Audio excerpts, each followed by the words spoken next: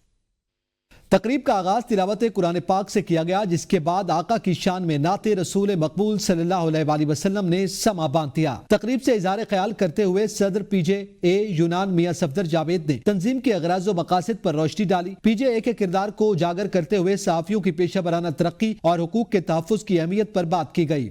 یہاں پہ واقعی ضرورت ہے کہ ایک اتحاد کی، اور اتحاد کے لیے میاں صفدر صاحب کی جو کاوشیں ہیں ان کو ہم خراج تحسین پیش کرتے ہیں۔ سینئر نائب صدر شاہد ساقی نے شرکاء کا شکریہ ادا کیا اور کہا PGA کے کامیاب کاوشوں کے ذریعے صحافیوں کو ایک مضبوط پلیٹ فارم فراہم کیا جا رہا ہے۔ صحافی برادری اجڑی ہوئی، کشمکش الجھی ہوئی نہیں ہونی چاہیے۔ صحافت ایک ذمہ داری ہے اور ایک کام ہے اور ایک ریلیشن شپ ہے۔ اس موقع پر ایسوسی ایشن کے مستقبل کے اہداف اور یونان میں مقیم پاکستانی کمیونٹی کی مدد سے تنظیم کی مزید ترقی کے عزم کا اعادہ کیا گیا۔ تمام شرکاء نے PGA کی کامیابی کے لیے دعا کی اور جدوجہد میں بھرپور تعاون کا عہد کیا۔ تقریب کے اختتام پر یوم تاسیس کے حوالے سے کیک کاٹا گیا۔ برطانیہ میں بڑھتے جرائم پر قابو پانے کے لیے پولیس کے اختیارات کو بڑھانے کے حوالے سے پارلیمنٹ میں بل پیش کر دیا گیا ہے۔ پولیس بغیر اجازت کسی بھی جگہ کارروائی کرنے کی مجاز ہوگی۔ اس حوالے سے مزید جانتے ہیں برطانیہ میں ہمارے نمائندے قاضی کامران سے۔ قاضی کامران، آگاہ کیجیے گا۔ جی بالکل، برطانیہ میں اسٹریٹ کرائم کی بڑھتی وارداتوں کے باعث یہاں کی پارلیمنٹ میں ایک بل پیش کیا گیا ہے، جس کے تحت اب پولیس جو ہے یہاں کی وہ چوری شدہ مال برآمد کرنے کے لیے کسی بھی جگہ بغیر اجازت داخل ہو سکتی ہے۔ اس سے قبل انہیں ایسے کام کے لیے وارنٹ کی ضرورت ہوتی تھی، لیکن اب اس بل کے بعد وہ بغیر اجازت کسی بھی جگہ داخل ہو سکتے ہیں۔ یہاں میں آپ کو بتاتا چلوں کہ ایک اعداد و شمار کے مطابق برطانیہ میں جو ہے موبائل فون اور بیگ چھیننے کی جو وارداتیں ہیں ان میں پچھلے سال کے مقابلے میں 2 گنا اضافہ ہوا ہے۔ 2024 میں روزانہ کی بنیاد پر 200 ایسے واقعات ریکارڈ ہوئے ہیں، جن میں ان وارداتوں میں ملوث افراد کو چارج کرنے کی اگر بات کروں تو صرف ان کی تعداد جو ہے 0.8 ہے۔ تو اس لیے یہ بل پارلیمنٹ میں پیش کیا گیا ہے، جس کے تحت اب یہاں کی پولیس جو ہے وہ اپنے کسی بھی ایک سینئر افسر کی اجازت سے ایسی جگہ داخل ہو سکتی ہے، بغیر اجازت داخل ہو سکتی ہے جہاں پر الیکٹرانک ڈیوائس، موبائل ایپ یا بلوٹوتھ سے چوری شدہ مال کو ٹریک کیا ہوگا۔ وہاں پولیس جا کر بغیر اجازت داخل ہو سکتی ہے، چھاپا مار سکتی ہے، ان افراد کو گرفتار بھی کر سکتی ہے۔ جی نیوز اسٹوڈیو سے فی الوقت کے لیے اتنا ہی۔ مزید باخبر رہنے کے لیے دیکھتے رہیے ABN نیوز، کیونکہ ABN ہے قوم کی سن۔